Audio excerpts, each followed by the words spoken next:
I clear my whole civil engineering on the basis of 11th and 12th। चलो बताता हूँ कैसे। 10th के बाद 11th 12th में मुझे पापा ने आईआईटी की कोचिंग के लिए पुणे भेज दिया। वहां पर मैं जाके ना कुछ अलग चीजें सीखा। उन टीचर्स ने सिखाया पढ़ते कैसे, कॉन्सेप्ट और अच्छी से कैसे क्लियर हो सकते हैं और प्रैक्टिकली एक चीज को कैसे समझा जा सकता है। वो टीचर्स ने मेरे को ये चीज का पूरा एक स्टडी दिया। मैं कभी आईआईटी तो नहीं कर पाया बट मैं पढ़ना सीख गया। For example let's take friction. जब हम चलते हैं तो हमें ग्राउंड आगे ढकेलता है और हमारे पैर ग्राउंड को पीछे ढकेलते हैं। I still remember this concept. I can still imagine this whole process the sir taught me on the stage of the, मतलब जो पोडियम होता है ना टीचर का, वो अभी मेरे को याद है कि उन्होंने मेरे को एक कैसे एक्सप्लेन करा था। उन्होंने ग्रास रूट लेवल पे लेके जाके मुझे समझाया था ग्राउंड का डायरेक्शन ये वेक्टर होता है, that's why it's a vector because it has a direction. तो ये सारे कॉन्सेप्ट्स मुझे अभी भी काफी याद है बिकॉज मेरा उन्होंने बेस क्लियर करा था। ऐसे करे करते मेरे को फिजिक्स के बहुत सारे टॉपिक्स क्लियर होने लगे और उसमें से मेरा फेवरेट सब्जेक्ट बन गया मैकेनिक्स। भाई मेरे को मैकेनिक्स बहुत पसंद था। वो पुलिस का working, speed, velocity, force, so I was very happy while studying them. तो mechanics became my favourite subject. और जब मैं इंजीनियरिंग के फर्स्ट ईयर में गया तो मुझे पता चला कि भाई मैकेनिक्स करके, मैकेनिकल इंजीनियरिंग करके पूरा एक ब्रांच है। मैकेनिक्स करके पूरा एक मेरे को अलग सा सब्जेक्ट है।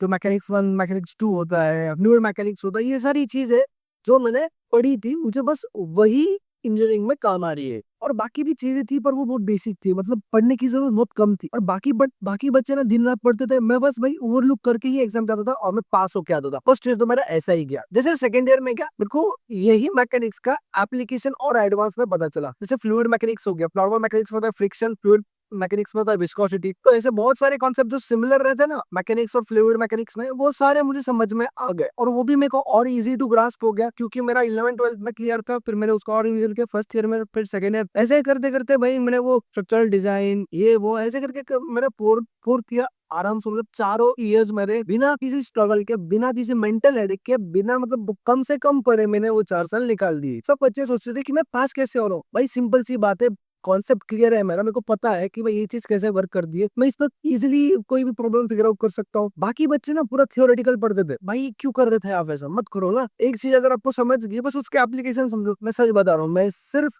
32 मार्क्स का पेपर लिख के आता था, एग्जैक्ट 32। मैं बाकी का पढ़ता भी नहीं था ना कुछ करता था। 32 मार्क्स में मैं क्या करता था, 4 प्रॉब्लम्स थे जो न्यूमेरिकल प्रॉब्लम्स थे, बस उनको सॉल्व करके आता 8-8 मार्क के 4 प्रॉब्लम, 32 मार्क पास। बाकी बच्चे भाई 32 मार्क्स का ना थ्योरी लिखने के और फिर 2 प्रॉब्लम सॉल्व करेगा फिर भी फेल होने के। क्यों फेल होने के? क्योंकि भाई थ्योरी में मिस्टेक्स बहुत निकल सकती है। प्रॉब्लम से मिस्टेक निकलना मतलब पॉसिबल ही नहीं है। अगर तुम्हारा आंसर करेक्ट है, तुम्हारे स्टेप्स करेक्ट है, it's easy to get past. All clear में हर सेमेस्टर में कभी था नहीं, कभी कभी बैकलॉग्स हो जाती थे, कभी कभी बहुत ज्यादा ही केयरलेस हो जाता था। मैं ये कहना चाहता हूँ कि भाई कॉन्सेप्ट ही क्लियर रखना आपको जरूरी है। कॉन्सेप्ट क्लियर रखो, आपको बाकी चीजें ऑटोमेटिकली इजीली समझ सकते हो। तो आप एक चीज, अगर आपका बेस क्लियर है तो आपको बाकी ईयर्स भी पास होने में ज्यादा टाइम नहीं लगेगा। आप इजीली पास कर सकते हो। बस आपको अपग्रेड करना पड़ेगा, उस बेस को भूलना नहीं है। कॉन्सेप्ट्स को बहुत जरूरी है। That's it.